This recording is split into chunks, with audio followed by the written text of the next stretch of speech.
Okay, Roger, back to you both. Thanks very much, Matt. We'll see you in about half an hour. See you then. It's 21 minutes past 9 now. Megan Barnes was 26 when she took her own life in 2022. 2 years earlier, she'd been diagnosed with bipolar. And it's one of the UK's most common long-term conditions. It affects both men and women.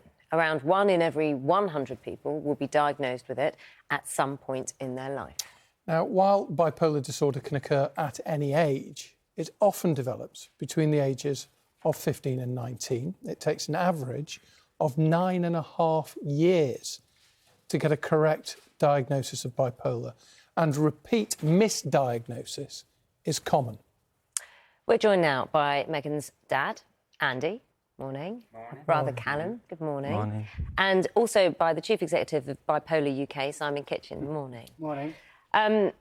Andy, how have you been dealing with Megan's death? Struggling. It's all consuming, is I think the way that I would put it.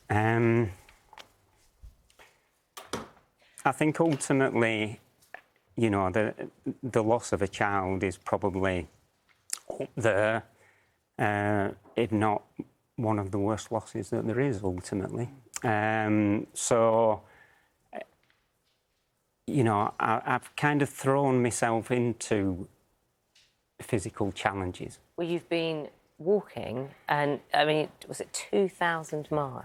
I've been walking and running. Yeah, I signed up for the Bipolar UK Pole-to-Pole Challenge, which is a cumulative effort of supporters of Bipolar UK to do the distance from the North to the South Pole. Although I think we're heading on the way back. There's been that many people involved.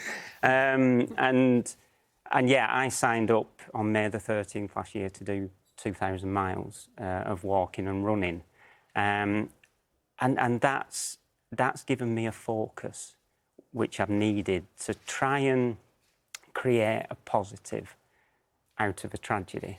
We've spoken to the 3 dads here who you'll be well aware of, who Yeah, lost their absolutely. children to suicide. Yeah. And one of the experiences that really helped them was when people spoke to them along the way and people shared their own experiences. And I know this will all be very raw, but what were people like when if they'd stop you and just say, what are you doing? Yeah, I mean, to be honest with you, it's been more of a kind of solo thing I've been doing most of the time at 6 o'clock in the morning with the dog. So he's not asked me that many questions about it. But, you know, I think generally, you know, what I have found is through my experience is the only people who fully understand what I'm going through or Megan's family are going through are people who've also lost children to suicide. We'll talk a bit about bipolar in a minute, but Callum, just before, tell us about your sister. Tell us about Megan. She was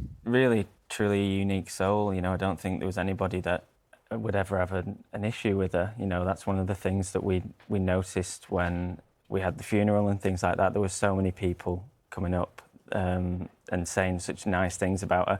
The ripple effect when you lose somebody is huge. You don't realise how much of an impact you have on people being alive until you experience that loss and you're not here anymore.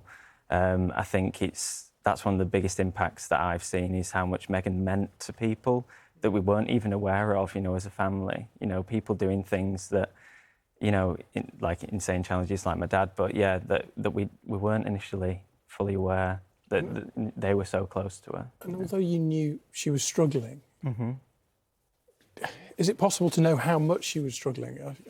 I think, you know, that's one of the things I regret most out of everything is not maybe taking the signs as seriously as I maybe should have done that she was serious about taking her life. And I think it's important, you know, one of the things I'd like people to take on board is when friends are being honest about the way that they're feeling is to take that seriously. You know, if somebody's saying they don't want to be here anymore, take that seriously because it could be one of the last conversations that you have with that person, you know. Simon, I know you are obviously very familiar with people who are struggling with bipolar, who are living with bipolar.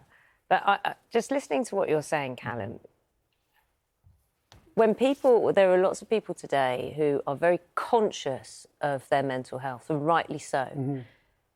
And I'm kind of trying to just pick up on this feeling that you said, you know, you wish you'd taken it more seriously. I actually don't know how anyone can take it, how anyone knows how seriously to take anything, because it is spoken about so widely today. And I'll say rightly so again, but how do you know when it's at a crucial point? You can't know, can you? Well, it's really important to diagnose people. And it's really devastating hearing Andy and Callum's story, because my wife, she lost her brother to bipolar suicide in very similar circumstances just over 10 years ago. And the family weren't aware of the risks of suicide immediately after a discharge. It was very similar circumstances. Yeah. And it's really horrific that these things are still happening. And we're really shocked to find that less than half the people with bipolar actually have a diagnosis. Well, it takes something like 9 years. That was a shocking statistic to read out, that it takes 9.5 years to get that diagnosis. 9.5 years, and it's completely unacceptable and completely unnecessary as well. And we're really delighted to be working with the Royal College of Psychiatrists to actually do the diagnosing. They represent the doctors that diagnose bipolar, and they're actually backing our campaign to reduce that delay to at least 5 years within 5 years. Which, to be honest, sounds way too long. It's a 5 years to get a diagnosis. And then when you get it, and you can talk about this, Andy, it's about the support, the peer support that can be offered, you know, so that someone like Megan perhaps may have felt, it's not just me. I think that's my biggest regret with Megan, that I didn't get her involved with peer support.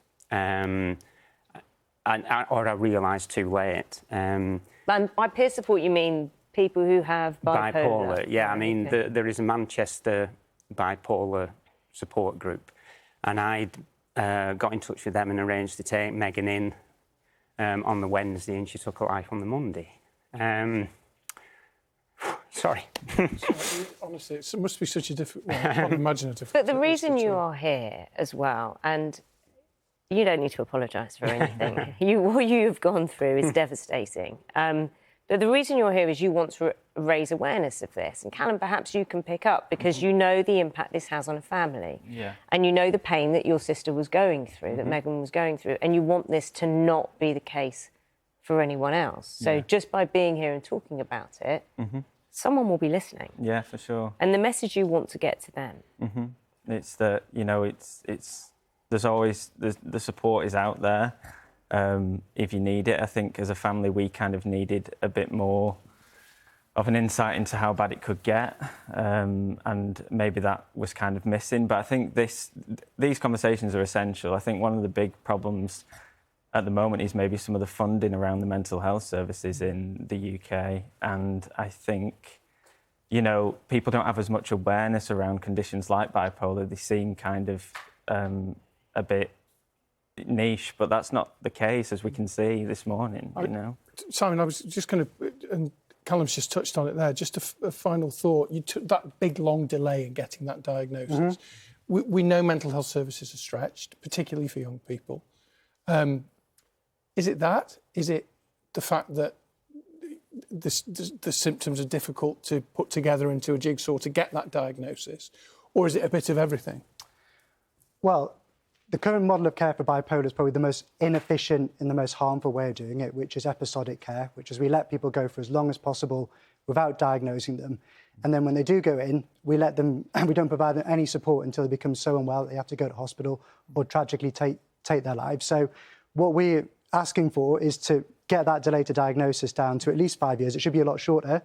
But then to have that specialist support, that what Andy was talking about, people need to have access to a psychiatrist so they can get their medication right, which can be really life-saving for people, but also peer support, because the biggest experts on bipolar are people living with bipolar. And within our community, there's thousands of people who have lived with suicidal thoughts, and they've been able to coach other people with the condition to be able to manage it.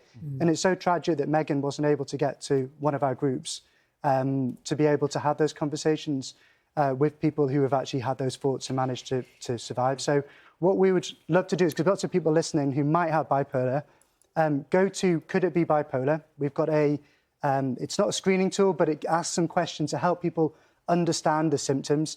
A lot of people are very familiar with the depressive symptoms, the deep recurring suicidal thoughts as well. It's about 1 in 5 people with bipolar take their life unless they get support. But also the manic symptoms, the symptoms of overspending, the symptoms of erratic behaviour in the workplace, the symptoms of hypersexual behaviour. All of those people probably aren't familiar with, and they're not going and talking to their GP about it. They're going with the depression. So if they need to, they need to go to the GP about it, talk to it, and then the GP needs to refer on to a psychiatrist. But certainly the NHS needs to do a lot more on that, and we need to be able to be training up our psychiatrists to diagnose a lot faster, because 9.5 years is completely unacceptable and people are losing their lives because of it. Andy, what do you do now? The challenge is over and you've come on to breakfast and we've kind of followed your story as well. Well, the challenge is finished today as such, but we've got a 20-mile hike next month. You know, family and friends are doing Saddleworth 5 Trigs. We're doing the Bristol Half Marathon in May. I mean, incredibly, some work colleagues of Megan, there's a team of 10 of them, I think, that are doing the Bristol Half for Bipolar UK.